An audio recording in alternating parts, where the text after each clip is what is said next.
কথা হয়েছিল বাংলাদেশ ভারত সচিব পর্যায়ে, গতকালকের কথা। তো বাংলাদেশ ভারত সচিব পর্যায়ের বৈঠক যখন চলছিল, তখনই বাংলাদেশের দুইটি মাছ ধরার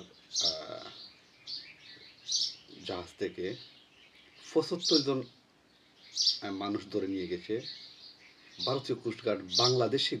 বাংলাদেশে তাদের কোস্টগার্ডের বুটগুলা বাংলাদেশের অভ্যন্তরে ঢুকে আমাদের লোকগুলাকে ৭৫ জন মানুষকে ধরে নিয়ে গেছে।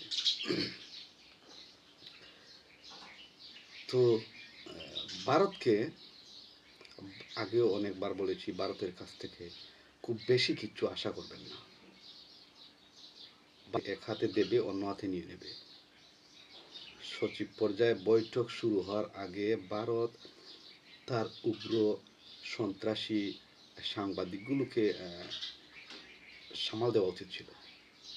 আমরাই বা কেমন মানুষ, কোনো শর্ত সাপেক্ষ ছাড়াই চলে আসতাম আলোচনা করতে। তাদেরকে পূর্ব শর্ত দেওয়া উচিত ছিল যে আপনারা মিডিয়া বন্ধ করে আসেন, আমাদের দেশে আলোচনা করবেন, মিডিয়া বন্ধ করে আসেন, মিথ্যে গুজব রটানো বন্ধ করে আসেন, তারপর আলোচনা করি।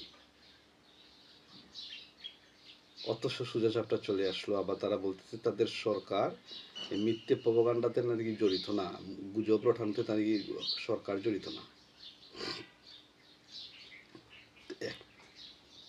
তাদের দেশের প্রতিটা মিডিয়া বাংলাদেশের বিরুদ্ধে, হিন্দি বলেন, বাংলা বলেন, আর কেরালা ভাষা বলেন, আর তামিল ভাষা বলেন, যতটা ভাষা আসে সব ভাষাতে বাংলাদেশের বিরুদ্ধে প্রপাগান্ডা রটানো যাচ্ছে। এই আলোচনা এবং মানুষ, লোকজন ৭৫ জন মানুষ ধরে নিয়ে গেছে খুলনা সীমান্ত থেকে। ওরা বাংলাদেশের অভ্যন্তরে ছিল।